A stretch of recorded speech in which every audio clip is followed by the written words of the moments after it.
Melanie Lacroix, and I fight out of Systems Training Center in Hawthorne, California. And I'm going to fight March 28th for BAMMA. Well, actually, it's been probably closer to 6 years. And I've really tried hard to let it go. Back when I was fighting, it was more of the women were good, but they weren't these phenomenal athletes that you see today. So it was kind of like, I know I'm like downplaying it, but it was kind of like we were just brawling. You know, we got in the cage, we fought at all kind of crazy weight classes, and we fought whoever would step in the cage, you know, and we brawled it out.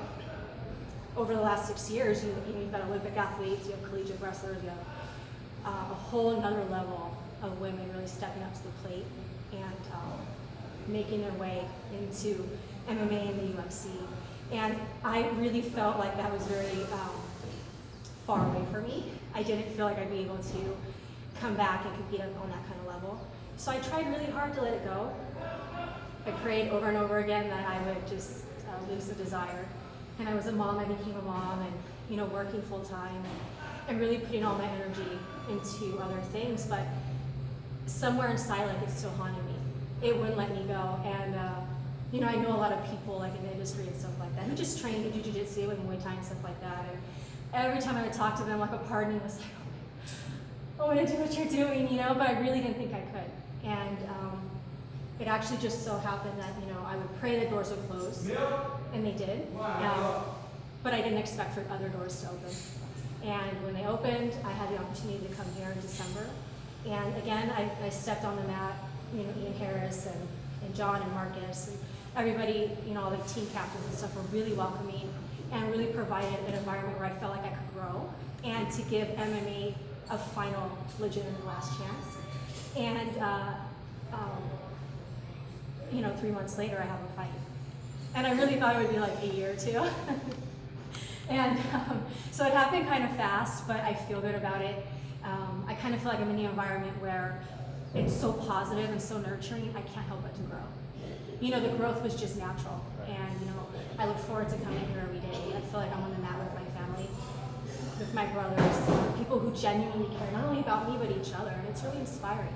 I have a lot of inspiration around me. It feels really good. It feels good to be back.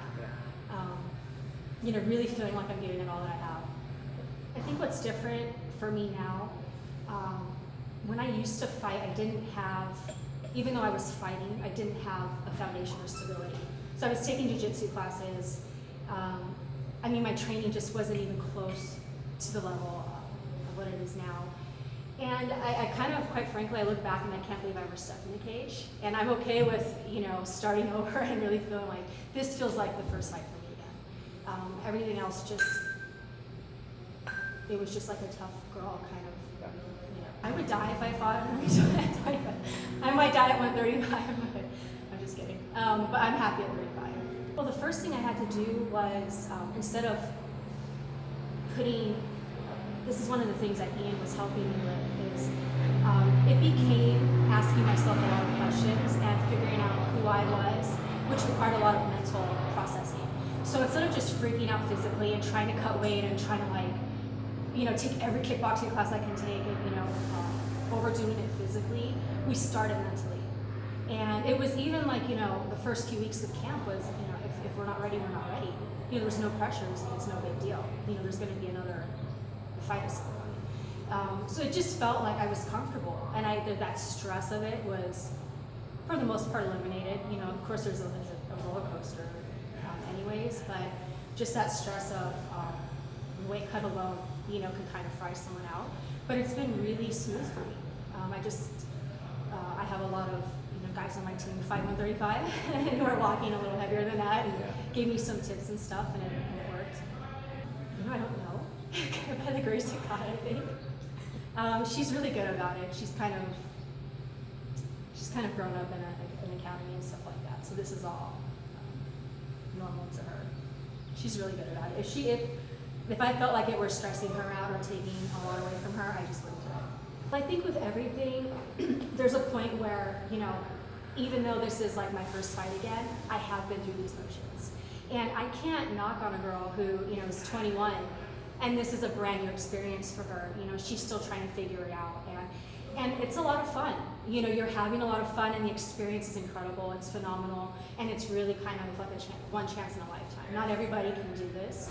So, you know, I don't blame them for just kind of enjoying the better part of it sometimes. You know, I can't even get mad at them. I'm grateful that I really feel like even though I'm 31 and I'm like kind of later down the road, I've learned a lot, and I've been humbled in the last few years, and I intend on taking this incredibly serious.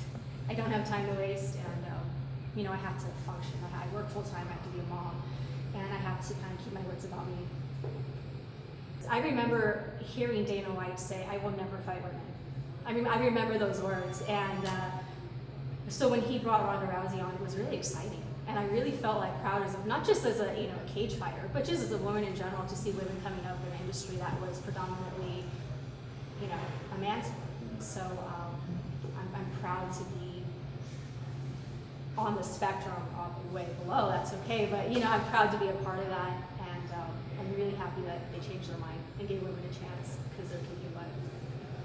So not only do I feel like I can trust my coaches and I can trust my team, I see them trusting each other, and it's working. It's working. So I'm trusting the process because it's an honest process, and there's a genuine sincerity. Like, people care about really what's going on, and they're coming in here every day and they're giving their all.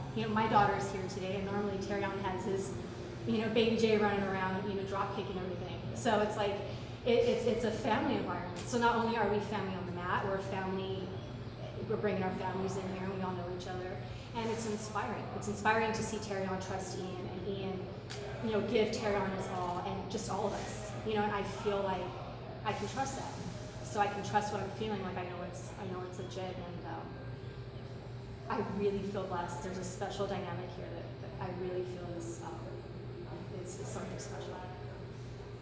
My first thoughts, I wasn't even really, even now, I don't think too much about her. I'm really focusing on myself. I could watch all the video I want in the world. I think it's been a year since she's fought, something like that.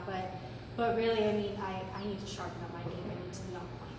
I need to feel comfortable going into this fight, feeling like I gave my all. I know she's training hard. I know she's going to do what she has to do, and I'm going to do what I have to do. I'm going to fight hard. And I don't feel alone. I have a lot of voices that are going to be in my head, and I really feel like I have something special walking to this stage, and that's just camp behind me and the team around me, and I feel confident. I feel really good.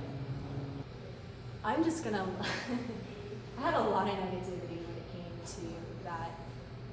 So, initially I was trying not to let those thoughts get in my head, but like I said, I'm focusing a lot on myself and asking myself some really important questions. And what I'm trying to do is take fighting for me, changing it from a gamble, just something that I train hard at, whatever, and really turning it into an investment. So it benefits my life and my daughter. Just want to be smart about this, and trusting my own thought process. Instead of I do have a lot of positivity. This is the heart of my positivity in my life here, but there is negativity around, and having to day in and day out make a conscious decision to not feed into that or let it plant a seed in her head. I just want to teach her to know who she is as a woman, to be secure, and to have her own dreams, and to not let anyone take those away from her. It does, and I'm grateful for Be First Clothing for supporting women's MMA. I'm so grateful for my team, because I wouldn't be here. Really, I feel like I've traveled already a year in time, and it's just been a few months, and I owe it all to them.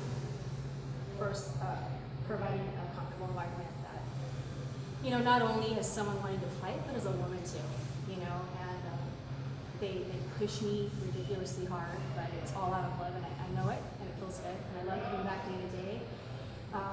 I'm grateful just for, I have a lot of friends and family who support me, and who help me stay positive when things get a little cluttered. So definitely not alone on this journey.